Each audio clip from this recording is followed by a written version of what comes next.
On a chilly Saturday afternoon in Manchester, the city became a battleground of ideologies as conflicting groups took to the streets.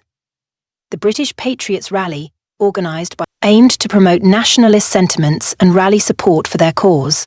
Red, white and blue! Red, white and blue! Close the borders! Detain and deport all illegal invaders!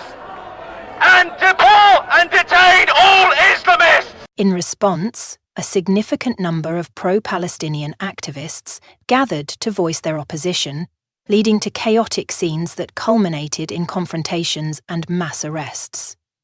Get off! I'm getting off! Get off! They're going to make them turn off! We bite off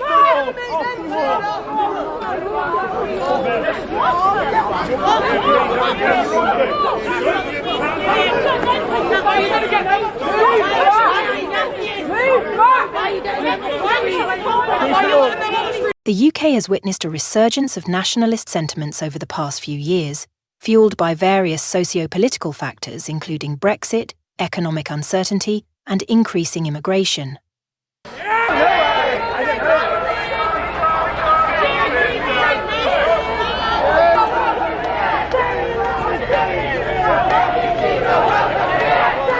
Off our street! Fascist scum! Off our street! Nazi scum! Off our street!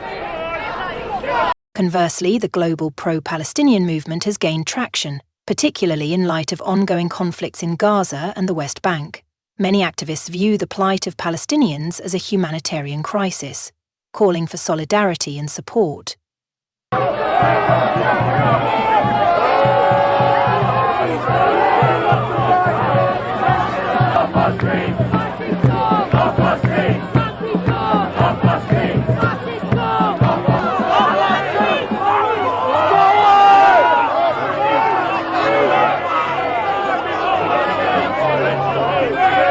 The intersection of these two movements has often led to confrontations, and Manchester was no exception. On the day of the British Patriots rally, brandishing flags and chanting slogans that echoed their nationalist agenda, the atmosphere was charged, with tensions palpable as they prepared to march through the streets. Why not?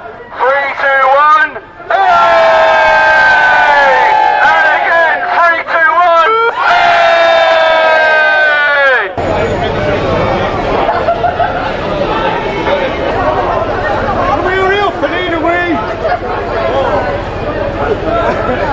From the communists, from the Islamists, from the people who despise us, from the people who want open borders. Who in their right mind wants open borders? You know like a geography. The rally had been advertised as a demonstration of pride in British identity, but many viewed it as a thinly veiled platform for xenophobia and racism. In response, pro-Palestinian activists organised a counter-protest, emphasising solidarity with oppressed communities and challenging the narratives promoted by the rally's attendees. Their presence was intended to disrupt the rally and assert that not all British citizens support the nationalist agenda. As crowds began to swell, it became clear that the situation was escalating. As the rallies progressed, the two groups came into closer proximity, leading to heated exchanges. Shouting matches erupted, with each side attempting to drown out the other.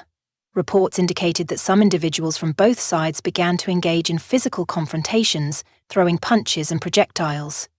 This escalation caught the attention of the police, who had been deployed in significant numbers to manage the situation. The police initially attempted to contain the protesters, setting up barriers and making announcements urging both sides to remain peaceful. However, the atmosphere grew increasingly volatile. Officers found themselves caught between two aggressive crowds, and the situation quickly spiraled out of control. In a bid to restore order, police began to make arrests, focusing primarily on the pro-Palestinian counter-protesters. Eyewitness accounts detail scenes of chaos as officers charged into the crowd, forcibly detaining individuals. Videos circulated on social media showing officers using batons and physical force, raising concerns about police brutality. Critics of the police response argued that the actions taken were disproportionate and targeted. Many pro-Palestinian activists condemned the arrests, asserting that they were exercising their right to protest against a movement they deemed hateful.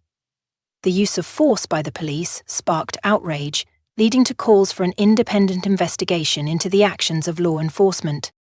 The events in Manchester drew widespread media attention, with news outlets reporting on the violence and arrests. Public opinion appeared divided. Some praised the police for maintaining order in the face of aggression, while others condemned the heavy-handed tactics used against peaceful protesters.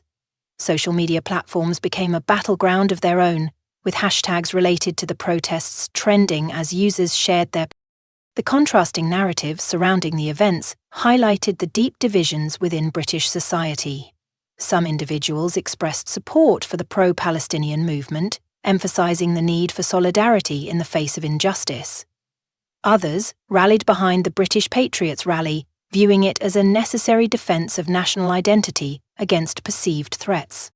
The chaos in Manchester reflects a growing polarisation within the UK, where differing ideologies are increasingly leading to confrontations. The events of that day raise important questions about free speech, the right to protest, and the role of law enforcement in managing civil unrest. As far-right groups continue to gain momentum and as social justice movements grow in response, the potential for future clashes remains high. The need for constructive dialogue and understanding between opposing sides is more pressing than ever. The events in Manchester serve as a stark reminder of the challenges facing contemporary society. As differing ideologies clash in public spaces, it is crucial for communities to find ways to engage in meaningful dialogue rather than resorting to violence. The role of law enforcement should be to protect the rights of all citizens while ensuring public safety, and this balance must be carefully navigated. Moving forward, it is essential for both sides to recognise the humanity in each other, even when opinions diverge. Only through constructive engagement can society begin to heal from the divisions that threaten to tear it apart. The chaos in Manchester is not just a local issue. It is a reflection of global tensions that require thoughtful responses and a commitment to understanding. In the wake of the protests, it is vital for activists, community leaders, and policymakers to work together to foster an environment where free expression and peaceful assembly are protected, while also addressing the underlying issues that fuel division. Ultimately, the goal should be a united society that embraces diversity and promotes dialogue, rather than conflict.